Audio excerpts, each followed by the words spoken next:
Hello and welcome to the WorkJoy Jam podcast. I'm your host, Beth Stallwood, founder of Create WorkJoy. Today I am joined by the wonderful Alison Cooper.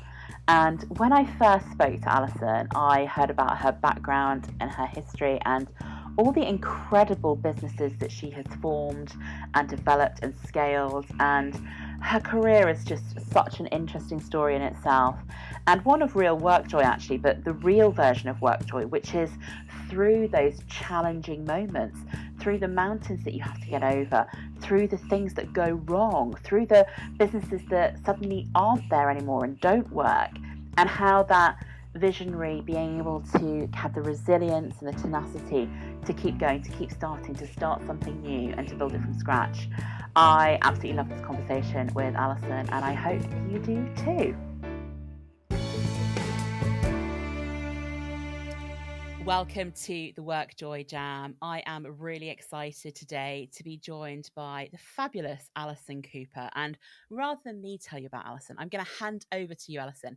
Tell us a little bit about yourself, who you are and what you do. Okay, well, thank you, Beth, for having me on your wonderful podcast. My name is Alison Cooper, and I am co-founder and CEO of a company called Alicia J Diamonds, which is a bespoke diamond and gemstone jewellery concierge service. And really, I suppose our ethos focuses on that we are all unique, so our jewellery should be unique too. So we help and guide people to have a beautiful piece of bespoke jewellery made for them. And I'd like to think at the end of a consultation with us, they very much understand the 4 C's of diamonds and gemstones, and would be confident in the future to make an informed decision if they were buying jewellery somewhere else. So I think we really like to educate people on what type of stones that we're putting into their jewellery for them. So I now live in the UK, but I, for many years, lived in Germany. I grew up in Birmingham and went to Huddersfield Polytechnic, as it was then, and did hotel management and catering. Yeah. During my A-levels, I'd worked for Holiday Inns in Birmingham, and I didn't really know what I wanted to do, if I'm absolutely honest. I did actually want to study geology, but I think my dad thought I was a bit crazy wanting to do geology and put me off that. I think his exact words were, "Well, I don't know really, love, if that's what you want to do." So I did definitely have always had a penchant for gemstones, definitely, when I think about It's it. like you've come full circle. Yeah, no, definitely. Because Mum said to me the other day, she said, "Darling, don't forget there's about boxes of rocks and fossils in the loft that one day you'll have to come and get." So I used to I love that. many years as a teenager in quarries. I think one of my birthdays, my dad bought me a helmet and a hammer because I used to like going around quarries knocking out fossils. So yeah, I used to get very excited about that. You've just reminded me, actually, I'd forgotten all about that. So anyway, we digress. So I did hotel management and catering, and during that time worked for Holiday Inns. And when I was at Polytechnic, they sent you off on industrial placement. And I was very adamant that I was not going to a hotel in the Lake District, where most of my class was sent.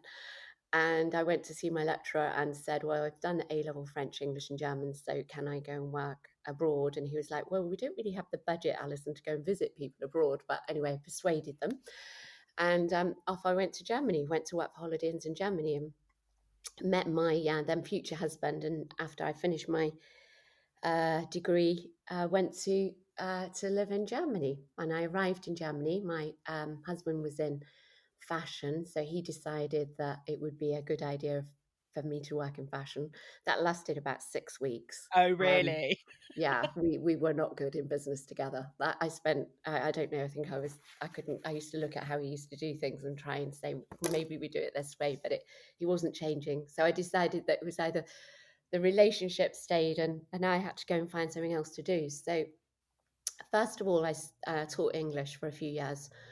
And I did have a little residential English school where people would come and stay for a week or a weekend, predominantly business people, really, who Yeah. wanted to improve their English. And then that was very time consuming and used to take a lot of time and nights. And then I had a child. And after I had Robert, I decided that teaching English was probably not going to be lead itself to bringing up a child as well, because I was just worked such long hours and weekends and that.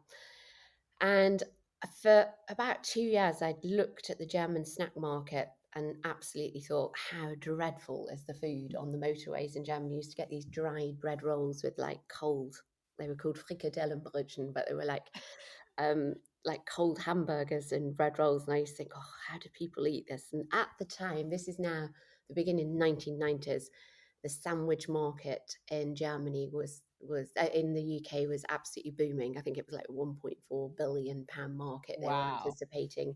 You know, Pret a Manger were going from strength to strength, and we had I think they were called Yappies, weren't they? And they were Oh, all yeah. running off, getting coffees and buying sandwiches. And I thought, what a great idea. You know, we're only in Germany. The UK is not that far away. I'm going to import sandwiches. So yeah, that was my probably my first big entrepreneurial step into the Wow. entrepreneurial world. I went to the UK and found out, like, researched all the big sandwich manufacturers, and I did find a big one that produced for one of the major retailers. And we used to import in 3 times a week. The sandwiches had production plus 3 days, and we used to do 3 chilled deliveries into Germany a week. I used to have lots of sleepless nights because we used to have to get the Eurotunnel across, and then Yeah. if there was bad weather or something. But quite quickly, you know, I picked up some big contracts. We had sandwiches on some of the Lufthansa flights that were going out to the States, German Rail, big contract caterers where we would put them in the vending machines. Yes. And then, so that was successful, did freshly squeezed orange juice as well. And then one day, to my utter, oh, I don't know, dismay, I woke up to, it was the time when we had BSE Oh, yeah. in the UK, and I'd got, you could see that it was a UK manufacturing plant that were manufacturing the sandwiches. And there was a radio program in the morning that put it on kind of discussion. Oh, we've taken the sandwich today from a major bank in Frankfurt out of the vending machine. Yeah, so they put it on radio and said, could it be British beef? So sent them a lawyer's letter really quickly, and then they ignored that. And then it went on to TV in the evening. They zoomed in on the logo, and probably about 48 hours later, I'd literally lost all of my clients. Because the sandwich manufacturer in the UK produced for a big major UK retailer. They weren't bothered about, you know, it was under my brand. They weren't bothered about supporting my business. They were just worried about the retail business that they did for Yeah. the major UK retailer. And that was it. So yeah, it was, that was, I built a business, Wow. lost a business very quickly. But I had, I delivered in sandwiches into one of the big contract caterers in Germany, who probably about 12 months before had been bought by Compass UK. Right. Yeah. And they had like 600 restaurants in Germany, very much traditional cooking. So, you know, meat and two veg. And the UK were very frustrated because the UK market was very much about, we want to have the brands like Ritazza Coffee, Upper Crust, and everything into the restaurants in Germany, but the Germans weren't really wanting it. So I became a consultant for them and kind of navigated English culture with German culture, did all the upper crust training and helped the German contract catering contacts to open restaurants. Yeah. Wow. So during that time, I learned a lot about bakery and a lot about coffee, because obviously I was involved in some of the sourcing and different things that went on. And then, unfortunately, my marriage ended, and I made a decision to come back and live in the UK. And as I was coming home on the plane, I did think this bread on a major airline wasn't very good. And then I just had this brainwave movement and thought, well, you know, contract catering have done that. They've like gone to Europe and sourced really good baguettes, and they make all these amazing baguettes, and everybody in the UK loves them. So why don't I go to the aviation industry and offer to pull together bakery products from different European countries and put it in as a concept? And that's really where the idea came from. So that was my little I foray love into that. You the, just sat on a plane And Yeah. I feel like so far on the story, and we'll get to this in more detail, there's just been moments of putting some things together and going for it. Yeah, that is very much yeah, I am somebody that does, I do have ideas, but I am very, if I've got a lot of intuition, and Yeah, if I base a lot of my business doings on intuition, and everything in my life probably on intuition. And I am a great believer that if you want it enough, the universe will deliver it. And when I came home, I was literally coming home with nothing. I'd got a child in the UK who I knew I wanted to keep in his boarding school, didn't want to take him out. So really kind of thought, well, if I go and get a job, it's probably not going to make enough money to support my lifestyle. yeah. So yes, and I also, Beth, I don't think ever in my life have I really ever wanted to work for anybody. Um, I've always wanted to be in control of my own destiny. I mean, one story that I do have is when I went to live in Germany. My husband at the time said it would be good if I went and got a job at Lufthansa, because then he used to get lots of downtime. He'd get cheap flights and we could travel the world. So I actually did go and have an interview for Lufthansa, but I failed all the psychometric testing. And I was really upset. They came back with a letter basically saying that I spoke German with an English accent, and I was just not happy. But he knew somebody that worked in the personnel department, and they pulled my thing, and they basically told him on the quiet that I didn't do teamwork. And if there was a fire on board or something, I'd be one of those people that would assess the situation and decide we were aborting a different way. so yeah, so that kind of summed it up, really, that probably always meant to work for myself. Yeah. They knew So earlier than you did, maybe. yeah, I think so. Yeah, I did when I was smaller. When I used to play with people, I did. We used to live in a cul-de-sac, and there were these two twins that I used to play with. And if they didn't do what I wanted them, or they didn't play the games that I wanted to play, I'd go in. So I was a little bit, don't know, as a child, very driven on what I wanted to achieve. Yeah. Yeah, so then I came back and went to see this airline and said, well, could we have a chat about your bakery products? I did understand something about the aviation sector, because I had done some consultancy for a business that ran big logistics programs in the aviation industry. So that I had understood how it all stacked up, the supply Yeah. chain. And basically the airline said to me, well, who are you? And I said, well, here I am. And are you looking for a job? No, I don't think I'm looking for a job. Would you like to be a consultant? No, probably not.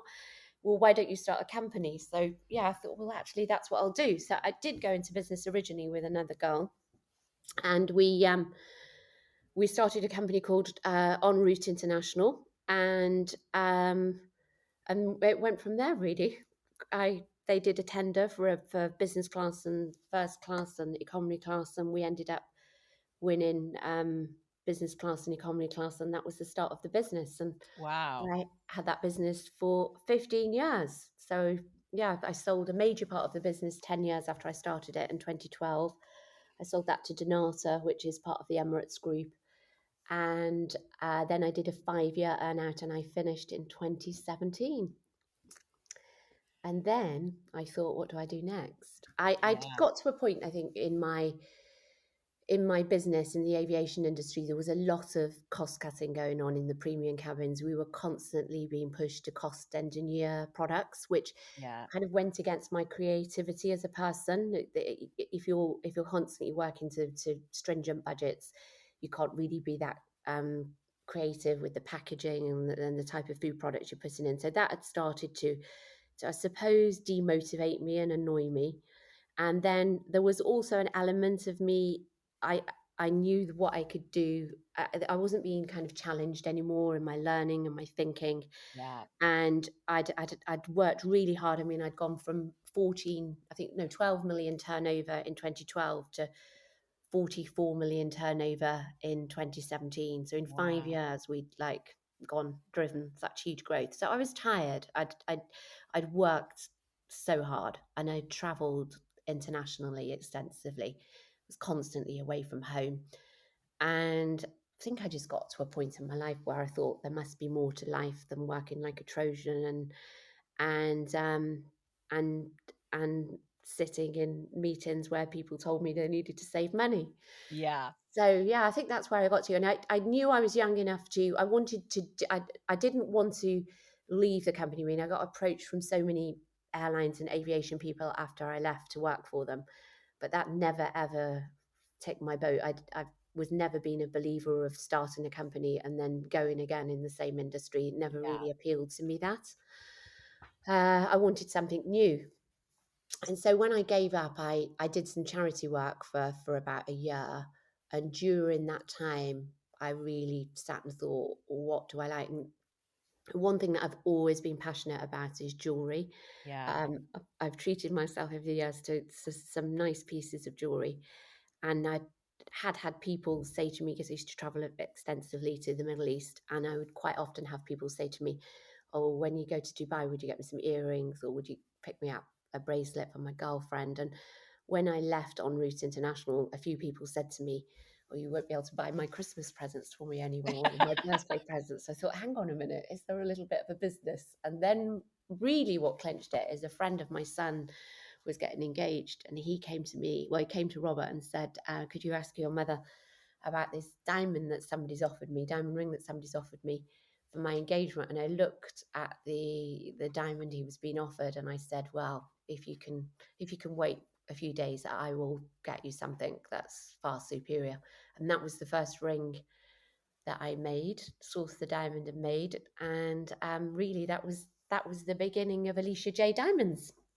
Wow.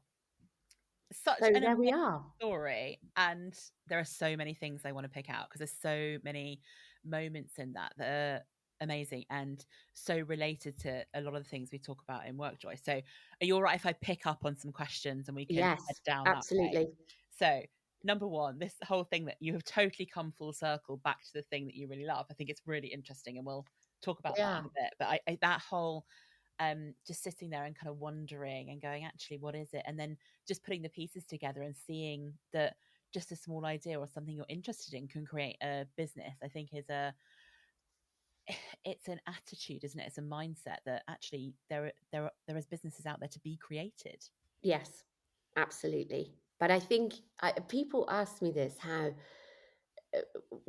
do you manage that? But I think it is that you have to have a mindset that nothing is impossible.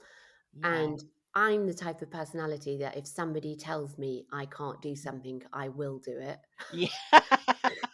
So if somebody, I was so, when I started En route international, I had so many people say to me, but Alison, you're not a baker. So how are you going to go into a tender for an airline for bakery products and you're not a baker? And I thought, well, I don't need to be a baker to source products. I need to understand about bakery products. I need to have some knowledge, but I don't actually need to be a baker because we can run a supply chain where we outsource everything.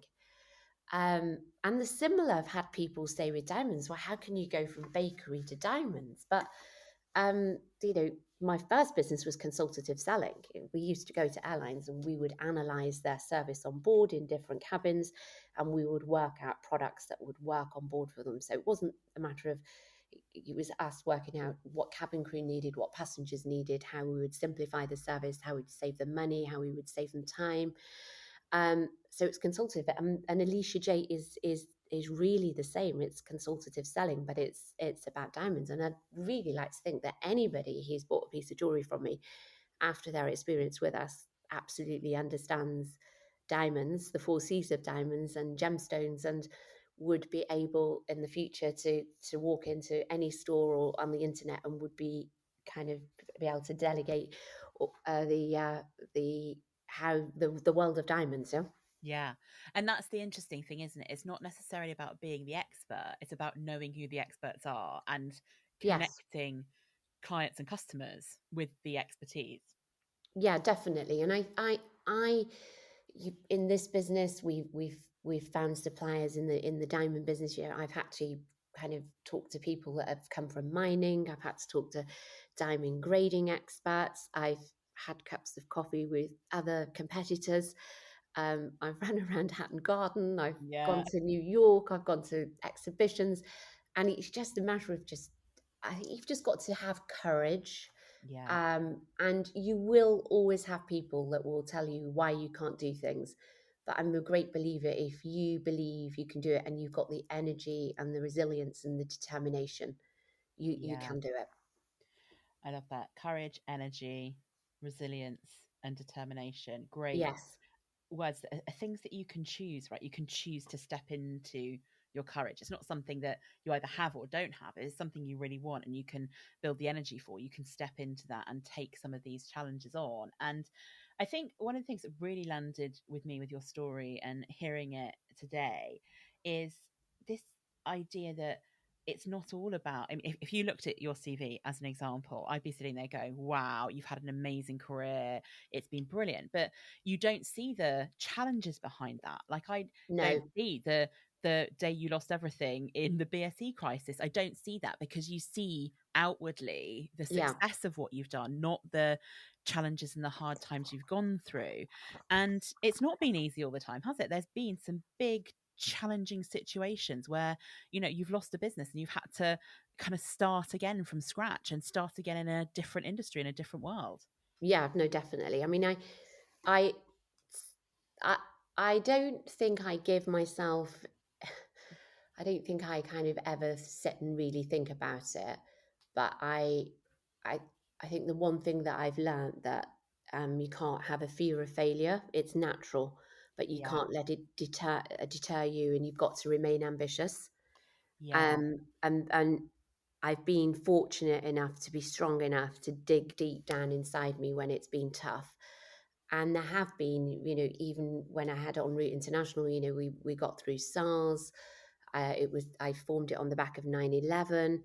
Then we had the Ebola crisis. Then there was the economic crash 2008, where lots of airlines took lots of products off. I've that business, we had to navigate so many tough times. Yeah. Yeah. And I didn't have, Beth. I mean, I got to 12 million turnover, literally with confidential invoice discounting and financing out of profits. But I found it incredibly hard to raise money, to fund the growth of the company, because every time I'd go to the bank, we were in food products with short shelf lives, chilled or frozen. Bank weren't interested. We were Yeah. in travel industry, that didn't tick anything in their computer system where they rate you.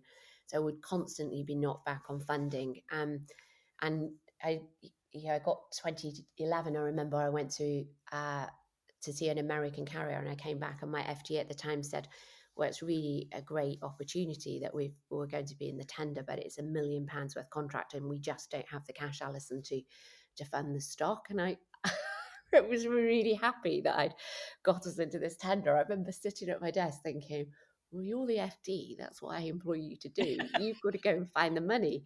And that was like the life-changing thing, that I had no more bricks in my little house, in my terraced house in Windsor, where I live with my son, to give to the bank as security. And sometimes I come across, I quite often work on panels and mentoring at the moment. And I do different investor forums, and you hear some of the people raising seed A's and seed B's and CC's, and I think, goodness me, I didn't do it that way. I literally had every brick of my house was, if it had gone wrong again, my house would have been gone. Yeah. Yeah. And I think it was that, basically working with your back up against the wall like that, that was a lot of the motivation and determination that this could not fail. Yeah. Yeah, yeah. And you know, and you can sit here and hit you could hit we could choose to hear the story of that nothing to 12 million to 44 million Yeah. and go, wow, you've obviously got some kind of magic behind you. You've got some like backing, but you haven't. What you've got is No. yourself and a real determination. And this is where I want to get onto something is obviously you didn't do 0 to 44 million on your own. Like you say, you've got people around you. Yeah. And I think one of those things about WorkJoy as well is about you have that real mindset, that real determination, you've got it. How did you build a team around you? Because this is such an important part that also believed and had that determination and helped make it happen. Um, I think as a person that I would meet people in social circumstances, or or through business meetings that I would be attracted to. I mean, I'm definitely an extrovert as a personality, and I would be naturally drawn to people that were extroverts. And along the way, in the first bit of my career, I probably used to think, oh, I get on great with them. They're an extrovert. They've got to be part of my team. But I very quickly realised over the years that you cannot have lots of extroverts in a company because they're all vying for the limelight, and you do need to have, We need some diversity here, right? yeah, you do need to have some people that do want to sit and analyze numbers and are introverted, and they don't want to be in the limelight. And I think that was a realization. I definitely think early on in my career I made some dreadful mistakes on people that I recruited, and probably had a very definitely in the early years in the aviation industry, we were known as the blonde girls because I used to employ a lot of people that were blonde. I don't know why, just gravitated to blonde people, I think. And there was a bit of a joke in the industry that you'd phone en route on a Friday afternoon and they'd be in the garden sipping cocktails, which we did used to do. But that was part of I think that's me as a person, is that I do celebrate life, and I Yeah, do think that there's things there's a journey that you go on in your life, and you've got to stop and celebrate those successes. And sometimes they might be successes and sometimes they may be failures, but you have to celebrate both of them, because yeah, if it's a failure you learn from it, and if it's a success then it deserves to be to be celebrated. So I think over my career I would definitely say that building a team was um, people that I met that I got on with, and I thought, yeah, I could sell them my vision. I would be able to get them on the journey with me. Um, Later on, obviously, as we became bigger, we had then HR team, and then they took over how we would recruit people, and we definitely employed things like psychometric testing and different things like that. But it for me, I would meet somebody and I could kind of like see a diagram of what my team needed to be doing, and I'm also very able. I know what my limitations are as a MD or a CEO. I know what I'm good at. I know what I'm passionate about, but I also know what I can't do. yeah, And I had no problem during my career to actually, the bits that I didn't enjoy doing or the bits that I couldn't do, is surrounding myself with a team of either external consultants. I did used to employ a lot of consultants because I used to find that would be a way I could get some expertise quite quickly. yeah, Maybe cost me a little bit more, but then I could then say, okay, you've done that piece of work for us now as a project, thank you very much, and then we could move on to the next stage rather than having them on the payroll. So I yeah, used to use a lot of consultants, and also I found with consultants is that you could bring them back in at, in a year's time or 18 months time when you had another project. So over my career there's been people that I've done lots of projects with external consultants, and they've come back in again. I mean, even in this company I'm using some packaging consultants in my diamond company that I used in my old company. So right. yeah, I think I've kind of like got a little address book of people that Yeah. I know I can rely on, and they're going to absolutely deliver what I need. Yeah. Yeah, I love that. And actually thinking about what do you need in your organization in it, and what do you need for a limited period of time or for some expertise or that kind of thing, Yes. especially when you're growing and you don't necessarily have the room on the payroll for people like that, but you can bring people in for short term things. And for me, I've just written it down and highlighted it like 3 times, is this thing that I think sometimes people aren't very good at, which is knowing your limitations and knowing you can't do everything. And when Yes. you've come from that entrepreneurial world where to start with, you are doing everything because it is just you Yeah. or just you and a business partner or wherever it is, trying to run everything, is being able to let some of that stuff go to other people. It's quite a hard thing to do, but actually when you do it, that's where the growth comes from, right? When you're able to stop trying to do everything yourself.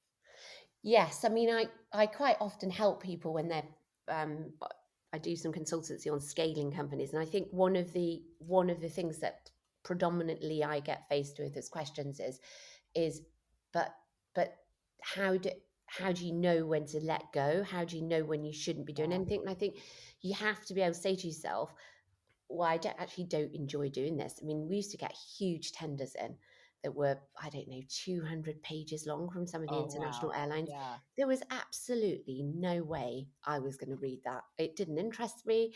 I didn't have the time, but I had the most amazing non-exec director who was called James, who I'd known for many years, and he'd come from the aviation industry. And I would say to James, "There's a new tender come in," and he would read it, and he'd give me a one-pager and say, "This is it. This is what we've got to fulfill. These 10 points." And then I'd pull the team together and go, "Right, costings, you need to do this. Procurement, you need to do this. Creative, you do this," and pull it all back together again. Yeah. And I would kind of manage the project and get everybody I'd give them the creative input and the vision, then they'd all have to go away and come back again. But I hadn't sat and read that tender. There was absolutely no way I was going to do that. And I think those are the things that some people think because it's their company, or they're the boss, or they're the CEO, they have to micromanage everything. And that's where you can't scale. You Yeah. have to learn to let go. You have to learn to empower people, and people will make mistakes, but as long as they learn from their mistakes, then you just pick yourself up, get up the next day, and off you go again. Yeah. And that being able to trust and be realistic with the fact that people will make mistakes, because everybody's human, and it's not Yes. like on your own you don't make mistakes in life. We all make mistakes. But being able to kind of pick up and help and support and work through that, I think, is a really interesting thing. And as you say, you can't scale things if you're going to try and do everything yourself. It just won't work. And I was laughing when you were saying about like a 200-page document. Is my brain would stop at about halfway through the second page, and that would be me Yeah. really trying hard to read. Yeah, totally. I think we're quite aligned on this.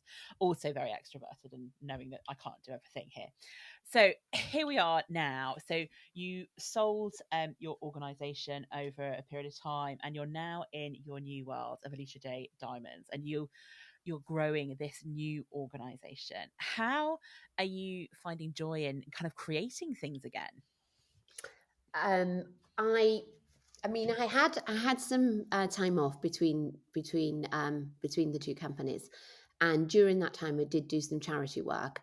But I did realize then it was a little bit of a realization for my personality that I wasn't going to be happy if I didn't go again. Yeah. I don't know. I just didn't find it fulfilling enough. I'm not great. I don't have lots of hobbies. I'm not somebody that's like got lots of hobbies and gets up and thinks, right, I'm going to do this today as a new hobby. That's never really been me. I have actually been very work orientated the whole of my life. Um, but I think I've been able to be work orientated because have had an amazing amount of joy and happiness out of my work. So it has dominated my life, my work, but I have gained joy and happiness, and so I didn't feel that I needed to have lots of hobbies on the side. That wasn't something. So when I was transitioning between what I was going to do, it was really kind of getting to kind of go inside myself and really learn what was going to make me happy in the future. And I knew that I had to have another company. I was going to start another company. I was going to do some learning, and I was going to go and disrupt another industry. I Yeah. definitely think I've got a little bit of a personality that thinks I like to Chief disrupt. disruptor. Yeah, I am a disruptor. Yeah, definitely. I disrupted the aviation when I went in, and I definitely think we are Alicia J's disrupting a little bit the diamond industry. Yeah. And so tell us a little bit more about Alicia Day Diamonds, and how it works, and yeah, just tell us a little bit more about what is it bringing you joy in this new world of your I new I organization. love the fact. So somebody said to me the other day, and I think I would say that I'm selling happiness, because Oh, that's lovely. yeah, it is, and it is so. Sometimes we do a lot of engagement rings, and we do a lot of one-off pieces of jewelry for special occasions, wedding anniversaries, or big birthdays, or I have quite a lot of women on my LinkedIn profile who I'm linked in with that are extremely successful within their own right, and they treat themselves to beautiful pieces of jewelry. They achieved a milestone in their business.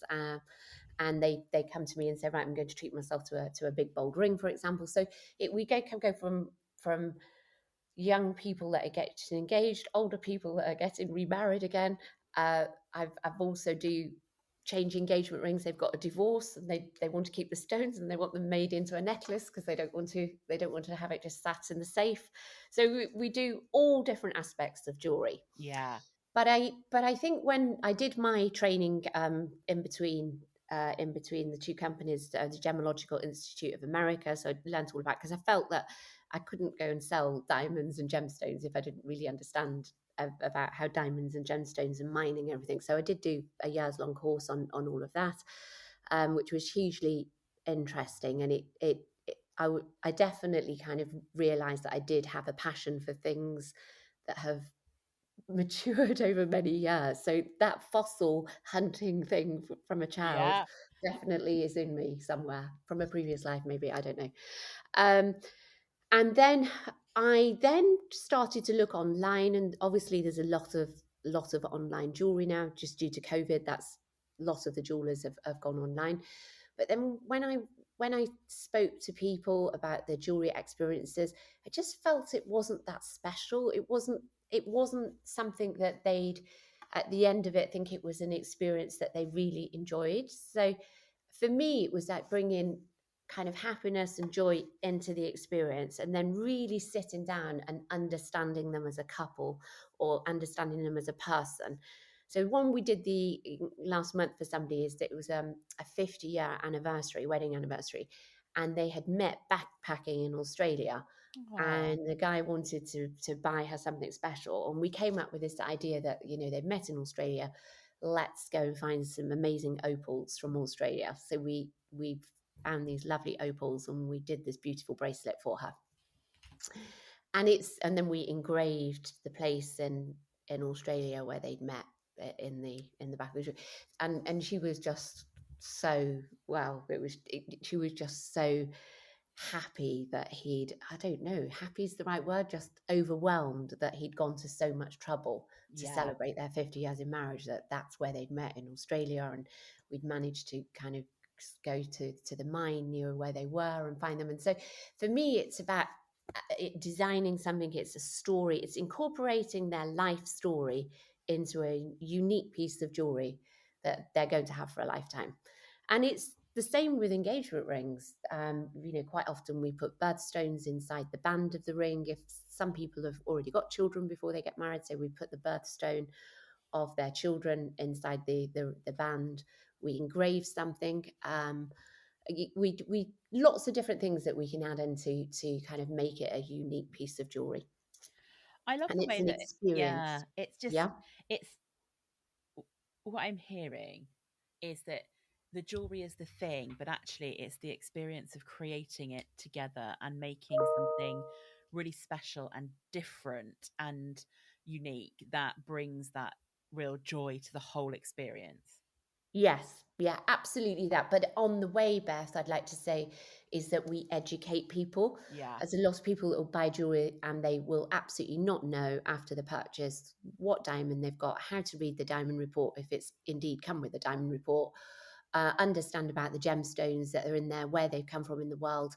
And that's the bit that we add, is that we really do educate them on it. Yeah. And that's the ethos, that's the USP that I really want to kind of embed in everything that we do as a company. Love it. Oh, I could honestly talk to you for weeks, I think, about all the different experiences you have and how you've, um, been bold and gone out there and taken all these ideas that you have. And I can imagine, and I might be wrong here, Alison, but tell me if I am, that you probably have like 10 ideas a day, and it's like, which one am I going to go for Yeah, today? absolutely. But the one, it seems like the ideas that you've picked and you've run with and you've really worked hard for, and as you say, you're work orientated. There's been some effort and time and energy and you know massive amounts of it gone into all of these things, and it's just really great to hear a real life story of this, and not the shiny everything was perfect and it all went well, but the graft and the we might not have made it happen, and the you know we Oh, might I have can lost my tell you, Beth, home if it there's was here. been nights in my career where I've literally lay in bed at night thinking, goodness me, so and so supplier is going to take a direct debit tomorrow. I've got the salaries going out. I've got that going out. Hopefully the client pays, because it's all going to go horribly wrong. Yeah. Yeah, and Yeah, no, it has. I that's mean, absolutely. then that's There's the been real those life of days. entrepreneurialism, isn't it? Is that Yeah. there are, massive highs and massive lows and everything in between, and good days and bad days. And the fact that you kind of sat here and go, right, my next thing is going to be this, and it's something that you really care about. And I think it's a great story, like the full circle thing of back to that. I'm interested in geology and gemstones and all this, and it's actually now kind of really living your childhood dream almost. Yeah, no, definitely. Yeah, and I hadn't thought of it like that because it just kind of came to me when we started the podcast. But yeah, I can still remember a book that I was given on gemstones, a big book that must be at home somewhere at mum and dad's house. But yeah, definitely, I've always had a fascination with bright coloured stones Yeah. and sparkly stones. Things that go sparkle. Love it. Yeah, Right. Although I could talk to you for hours, not everyone will want to listen to us for hours. So I'm going to move us on, if it's okay with you, to some quick fire questions. yeah.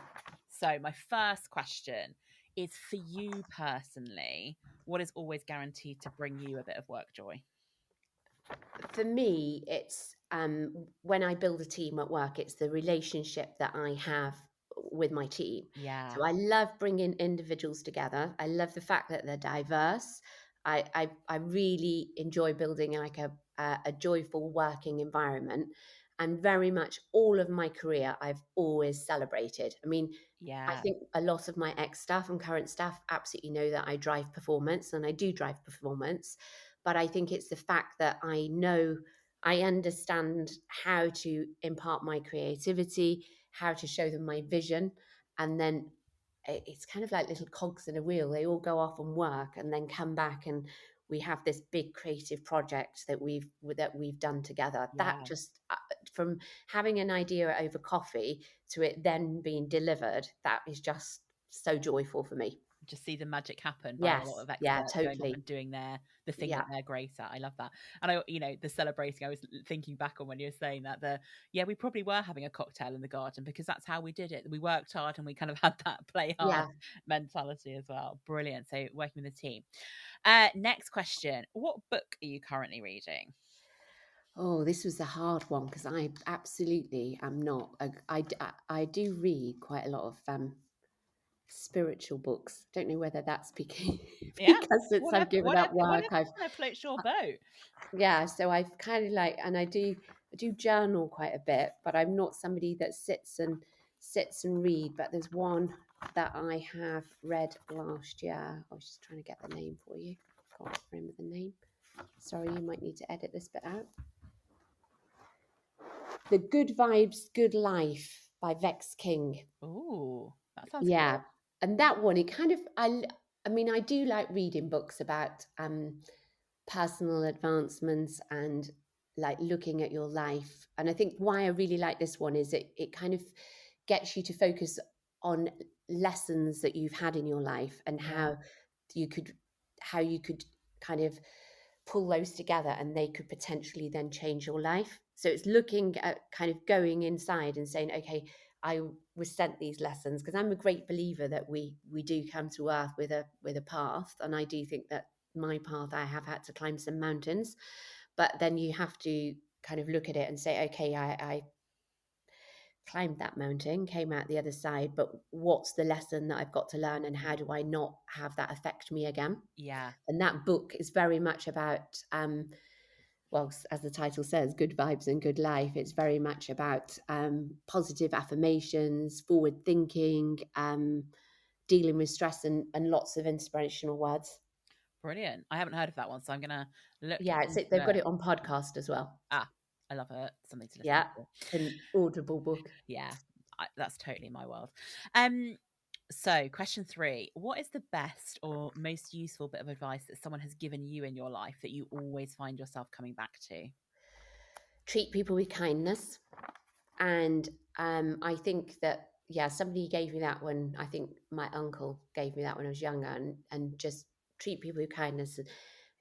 That kind of is repaid in buckets. But I think in my entrepreneurial career, when you're building a business, you obviously have to drive as a leader and you have to drive performance. But I would like to say, and I think past employees would all say that I absolutely knew people's boundaries, Yeah. and I was very able to go into work and scan all of my team and know when somebody was suffering personally or something at work wasn't going right for them, and taking the time to, from your busy agenda, to say, okay, how can we help you?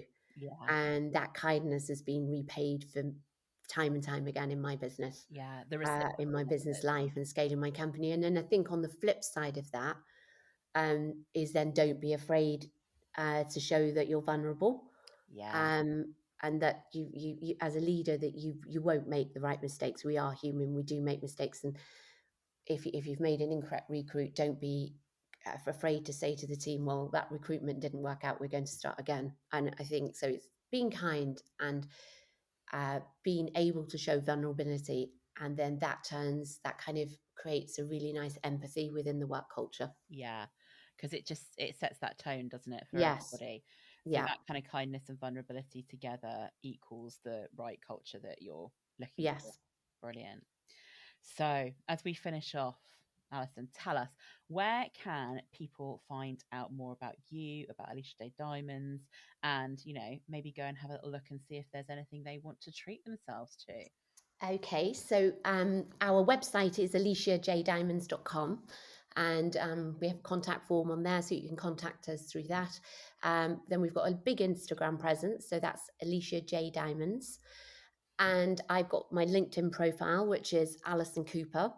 And I'd also like to add that because we are very educational, I have no problem if some founders are listening to this and they want a little motivational or something for employees to do. We don't mind doing like a diamond event Oh, cool. in the evening or in the workday, where we come in and talk to you about diamonds or gemstones, or how to design an engagement ring, or anything like that. So those are the type of experiences that we do offer, and we'll be offering more about in the future. And personally, I do some mentoring, and I do run some vision days for founders that get to a point scaling their business that they need somebody to talk to, or somebody to take them outside of their business to have a look to see how they get to the next stage, or give them some motivation to get to the next stage in scaling their business. So but you can see all of that on my LinkedIn profile. Brilliant. Thank you so much for sharing it. And what we will also do is make sure we put those links into the notes and the show notes and on our socials as well, so that people can click straight through and find out more. I have had a little look, and there are some very nice options there. And I love the idea of doing maybe like team activities and things. So looking at Yes. getting educated around this whole word of excitement, exciting things. Yeah, I mean the bold collection, that's just because we didn't have a shop, but we've just launched the shop on the internet site. So we have got some ready to wear pieces, which is the big bold collection that we've just launched, and that really kind of came from me thinking about people being bold. And there's a Yeah. lot of times in businesses where entrepreneurs, you have to be bold, and you do have your back up against the wall. And if you look at gemstones, every gemstone's got a meaning. So all of those rings have been designed with the meaning. So I don't know, you've got resilience, you've got amour, for love, and each one of the gemstones has got those type of attributes attached to them. And we've teamed up with the Princess Trust. I'm really passionate about helping women in business, because I think there is so much gender discrimination that goes on when women are trying to raise money, and less than 2% of money goes to women from VCs.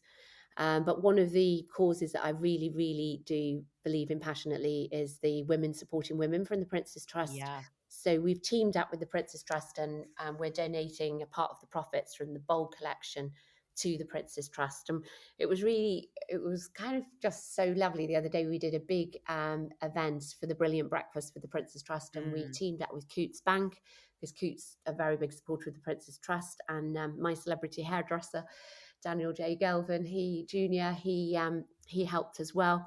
And when we had a few girls from the Princess Trust that have been on the programme, and we launched this amazing breakfast in Coots Bank, and it was just so, I don't know, we just brought lawyers and we brought entrepreneurs together. We had a panel discussion from some very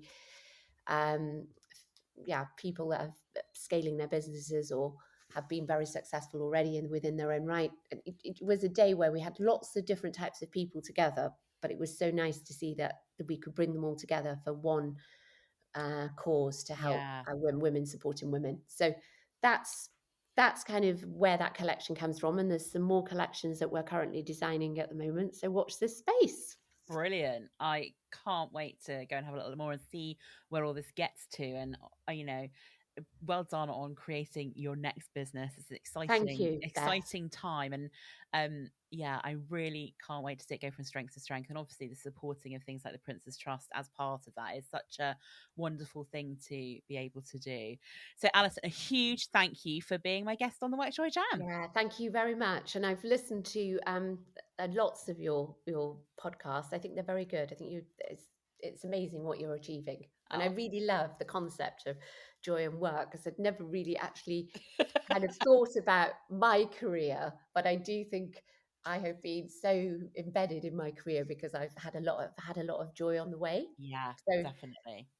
I don't think you ever stop and think about that, but definitely the questions that you gave me did kind of give me a real insight to maybe that's why you don't have so many hobbies, Alison. Because your work is what you love. Yeah. Yes. Totally. There you go. Brilliant. Well, thank you so much, and we will speak soon. Okay, thank you, Beth. Take care. Thank you, everybody. Bye-bye. Thank you all for listening to my episode with Alison Cooper, and a huge thank you to Alison for joining me and for sharing so openly her wonderful and interesting and really inspiring story of being an entrepreneur, working through some amazing times, some difficult times, finding that inspiration in almost the everyday things and really disrupting the marketplace, creating new ways of thinking about things, of connecting the experts with the customers and creating such a wonderful customer journey, a really great experience of education. And I love the way that Alison talks about her business all being about selling happiness. Isn't that a wonderful way of thinking about things? And lots of real lessons that I've taken away. Some of the notes that I wrote down as a theme of being in control of your own destiny and making some of those decisions with a mindset that nothing is impossible. That doesn't mean it's not hard, that you've got to have that courage. She talks about courage, energy, resilience, and determination, and building a great team, knowing what your limitations are as a leader, the things that you love doing, the things that you don't love doing, and working through the tough stuff. And really working through the fact that actually, as a work-orientated person, how much joy she found in her work. And I really love that. And that she's trying to build happiness and joy into the experience for her customers now. So I had a great time talking to Alison. I hope you really enjoyed and were inspired by this conversation. I know I was. Do go and listen to some of our other episodes on the WorkJoy Jam. We've got 4 seasons already out there. Go and have a listen to some of them that you haven't caught up on yet. We also have our Club WorkJoy, which is a fantastic community of people who are all working on getting more and more joy into their working lives and to maintaining and sustaining that through some difficult real times that go on for us as humans. We have monthly events with amazing speakers. We have networking.